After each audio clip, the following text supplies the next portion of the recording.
Right, what was our nickname for him yesterday? The Spaniard Björn? Something like that? The Spanish Bjorn, you know, Yep, that's the biggest Reapers. yeah. I mean, again, like I get on the presser so much. Yesterday, for those who don't know, I believe we casted him against Strange, and it was an unfortunate series, a series that could have gone 2-0 Akeron's way, but instead, oh god, that base trade was so unfortunate for him. Oh, it was a, it was a close series, mate. It was a close series. Oh, yeah. It was essentially the art versus shutdown of Hmm. yesterday. Pretty much. That makes any sense. Pretty much. It was like Edon doing everything right and then fumbling a little bit in the base trade, just being a little bit out of position, and then boom, just like that, Strange came out on top. But here we are in a TVT, and Akedon is up against arguably the beast, the monster of his group, Gabe himself, one of the best Terrans. I think a lot would say top 2 Terran in EU. Yeah, I mean, look, he was a semifinalist in IEM this year. Mm. Clem was not. Yeah.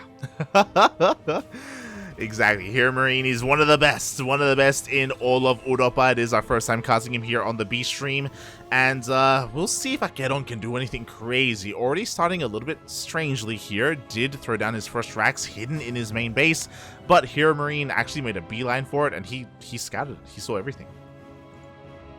Yeah, pretty much. And this is also AqueroN going straight into the reactors as well.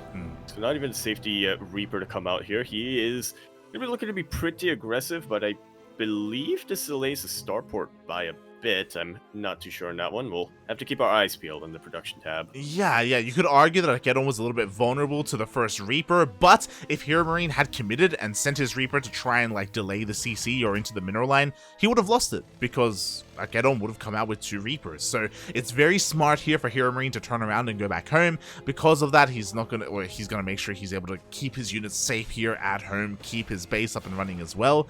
So a nice response by HeroMarine. Yeah, meanwhile, we just see him building up for what he knows is going to be the first of many engagements in this map alone. Double Reaper production coming up for both our players. Hellions, you do not want to neglect them at all when you're going up against Reapers.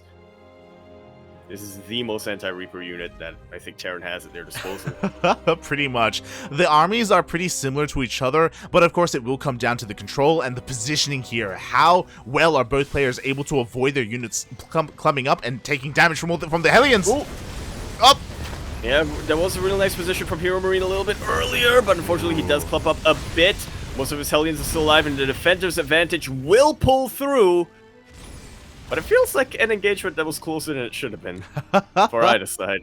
Yeah, exactly. I feel like AqueroN was trading a little bit better, but as you said, HeroMarine with the reinforcements is able to force this all the way back. And just like that, the early game aggression has been deflected. Both players are working on their Cyclones. Meanwhile, AqueroN already pulling away from his natural, giving it up, and not losing any SCVs, not yet. Yeah, gonna get a little bit of a repair on that Hellion. He was anticipating to counter harass. And so he will be able to deflect this for now. HeroMarine not quite able to get into that main base, not quite able to get a scout off on what AqueroN is going for, but based on the openings, he's got a couple of ideas. Yeah, I mean, we can see that it's still just straight up 1-1-1 for both players. They're both working on their Ravens as well. So, again, some pretty standard deviations after the aggressive opener. Nothing to really write home about until now, which is HeroMarine immediately going for his 3rd CC. Much quicker than AqueroN. AqueroN just building more Cyclones for the moment. Not neglecting his Ravens either. He's going for a 3rd Cyclone? Oh my god. A 3rd Cyclone? Or that's second. That's his second. Okay. Calm down. Yeah. That is prefer. I would rather be insane than AqueroN go too heavy into the Cyclones here. So yeah, I'm grateful for that. It's all good. It's all good as AqueroN is looking to move out here.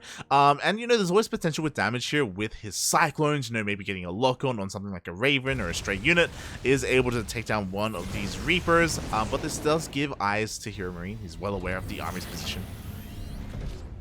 Yeah, AqueroN gonna take the map control for now, but obviously, like you said, HeroMarine is well aware of this. He's just gonna be building up back at home.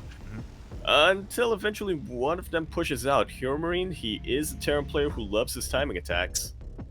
But we'll see if that's what he goes for now. Yeah, I mean, again, he does have a third CC, which I imagine he's going to be landing soon, momentarily. AqueroN's working on his own, but again, it's still on the way, and HeroMarine, he's already morphing his own into an orbital, so a really nice lead here when it comes to his economy, because of his tank production as well. He did skip out on a second Cyclone just for faster tanks, so he's just heavily fortified here on his two bases, soon to be three. Yeah, slowly leapfrogging the tanks forward, making sure that Cyclone's not going to be able to get a lock-on them. Again, tanks are kind of the backbone of most Terran armies, and definitely this one as well. Yeah, I mean, we have a really nice spread here from HeroMarine, covering his natural, covering his third base as well. The army is still a little bit out of vision for him, but he just confirmed its location with this spotted Marine. Again, does see everything. He's debating whether or not to engage into that, but for now, he just wants these kids off his lawn as he lands that third orbital. Already muling for him. There we go. Already mules being thrown down. Meanwhile, ooh, this one lone Hellion that was just spotting for when that third base was landed gets two SCVs. Way more than I think it expected to get at this stage of the game. And it delays the third by a little tiny bit as well. HeroMarine, with this, also confirms the army composition coming out from AqueroN. Marine tank coming out, but I think AqueroN will have the Raven advantage. Yeah, that's the one thing going for him. We do have 3 Ravens from AqueroN against the 2 of HeroMarine, so even though HeroMarine does have a pretty nice defensive setup, that can all be neutralized by those disables. He needs to be very careful controlling these Ravens, though, because something he did sacrifice to get this additional Raven is his air superiority. As long as HeroMarine gets eyes on that, he knows he just needs to position his Vikings accordingly to zone them away. A lot of Auditars being thrown down. That's usually the first sign that things are going to be heating up. The tanks, actually, of AqueroN are super exposed to the tanks of HeroMarine, and it looks like HeroMarine will chase this away for now, but he won't really have enough to, to really go for a, well, I thought he wouldn't have enough to go for a push, but you say he had a lot of away. barracks. Mate, he shut down AqueroN's push hard, mate. Looking at the units lost here, AqueroN, he lost his tank, he lost his Ravens, he lost his Marines, and HeroMarine didn't really lose much of anything. He lost auto turrets and his own Ravens, and he has more than enough to just counterattack across the map. Yeah, I was looking at the buffer for HeroMarine's tanks there, as he did lose a lot of Marines, but then I remembered, wait a minute, he's got a lot of barracks back at home, and he's producing out of every single one of them. Yeah, exactly. But you see the tanks reposition here for AqueroN, and he does have the high ground. It's going to be so difficult for HeroMarine to try and push himself up this ramp. So for the time being, AqueroN, he's going to be able to hold on. Yeah, despite that high ground though, HeroMarine, since he did siege up first, and he does have that high ground vision with the Vikings, he is actually able to win this little tank battle. Yeah, exactly. The Vikings paying off so much here for HeroMarine, just dominating the skies. We do see AqueroN shoots first, but the Vikings, they just land and take down every single tank. Without any of the tanks to back him up, once again, tanks are the backbone of a Marine tank army. HeroMarine will just stim on forward and take game number 1.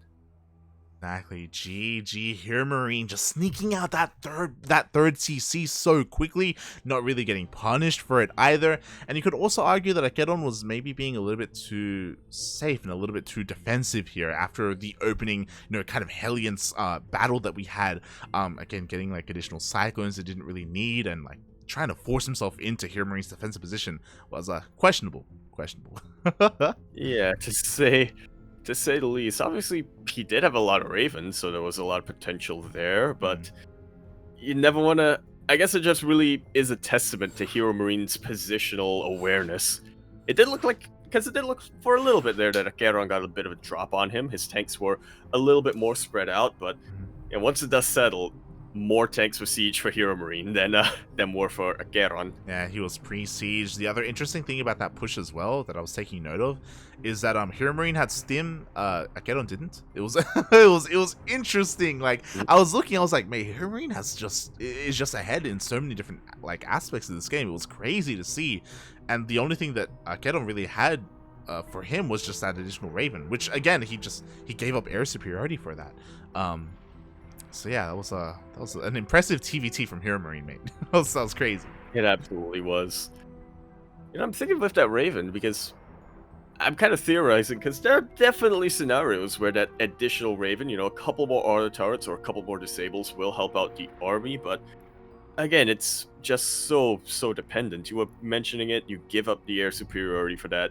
It's very much dependent on your opponent not really paying attention in that area at the time, you know, for you to be able to get the drop on them, but you cannot expect that to happen when you're up against somebody as solid as Big Gabe. I think it's one of those things where if you're pushing out like that, if your opponent is able to figure out where your army is, you know, with a spotter marine or however it is that they catch you, I think it's just wise to back off, you know? Like, I feel like you're relying a lot on surprise factor and outpositioning your opponent, and if you're unable to pull that off, yeah, just give it up. You know, just turn around, go back home. I know it's a hard call to make because we saw how far behind he was in the economy already, but it may be better than just throwing away your army. And we were worried that this series was going to be, and we were worried that these players were going to turtle up. And that was a very active game number 1, as we load into game number 2, this time on 2,000 atmospheres. We're in the bottom left-hand corner map, spawning all the way in the bottom left-hand corner. We have our red Terran player coming out from the land of Germany. He's, of course, going to be representing Mouse Sports. He is massive. He is HeroMarine.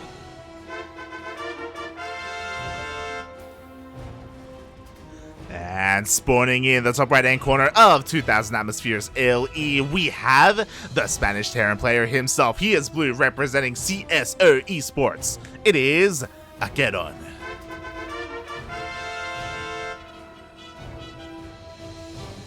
One of my favorite little nuggets of information, little fun facts that we've had from the signature series that we've had recently, Light, is that HeroMarine has gone on record to say that he has no idea why he has the nickname Big Gabe, but he suspects it has to do with the fact that people fear him. Oh god, and with good reason. He's a damn good player, mate. You know, again, I'm sure everyone in his group is terrified of him. I'm sure he's just playing this like any other day. But this day is that much more important for AqueroN. You know, can he pick up a game, a series here against HeroMarine? We'll see. The other thing that we didn't really get to touch too much on was AqueroN's opener. It was an odd opener. Yeah.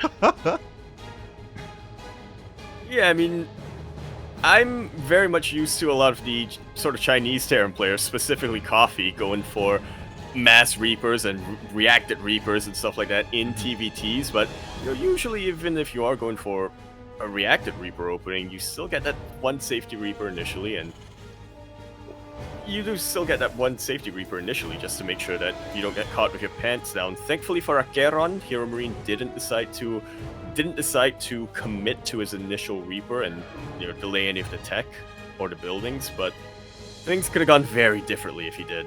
Oh yeah, it definitely could have. It was a really great read from HeroMarine there in the beginning of game 1, and now we are here in game number 2 as HeroMarine is diving on in. He has his SCV to help buffer as well to try and force his way in and delay the CC. Oh, he wants to actually dive on top of the Reaper. And he does shoot first. That Reaper is getting very, very whittled down. Once again, AqueroN going to be following up this Reaper with a reactor, so he doesn't actually have any production there. The SCV's helping out a ton. Will AqueroN get it? Just barely doesn't. Oh my god. Just barely doesn't. 1 HP Reaper barely gets out, and now he joins with his friend. He's starting to regen that HP. HeroMarine is looking to dive back in, but the CC has finished. But he catches the Reaper.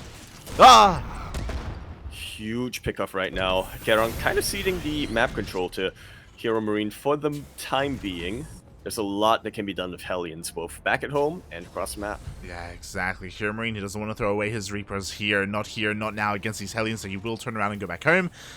But again, a really nice start here for HeroMarine. He was able to scout, confirm that everything was back at home. There was a factory follow-up, able to force a lot of lost mining time as well from AqueroN. Did he confirm the 1-1-1? Well, either way, it's pretty useful. He doesn't confirm this, though, coming up from AqueroN. Oh, tell me it's going to be a medevac from here. Let's go, Hellions and Marauders. Yeah, something you don't see too often, but again, if you're up against HeroMarine, mate, you gotta do something crazy. I love that he's going for this. I love that he's going for this. I believe this actually originated as more of a TVZ build, if I can remember my, euthermal YouTube guides correctly. And the idea is to, and the idea in that scenario is to use concussive shells to slow down the Queens. queens. Yep, the queens, as as the Hellbats deal a lot of damage elsewhere. This is a TBT though, and AqueroN is not going for an armory. Meanwhile, HeroMarine going for a bit of a counter drop. Yeah, we're gonna have a drop on a drop, mate. So AqueroN, he's gonna be sending everything across the map. What do we have here at home to defend? We have a couple Marines in a bunker, and that is it. But you know what? HeroMarine is gonna hit first, and AqueroN, is he gonna falter? Is he gonna turn around? Well, he probably shouldn't. Are you looking at what I'm looking at, Light? That AqueroN is building. Oh my god. What? Not anymore, puppy! Not anymore! This has got to be at least a little bit confusing if you're a HeroMarine right now. This is just something you do not see every day. He is busting through. Marauders have such a good bonus. Damage against the buildings. The tank does siege up, but it is primed to be picked off by the Marauders. But the tanks do get a lot of volleys off. The SCVs help a ton with their body blocking. Marines will clean up the Marauders. He's starting to lose the SCVs to the Hellion.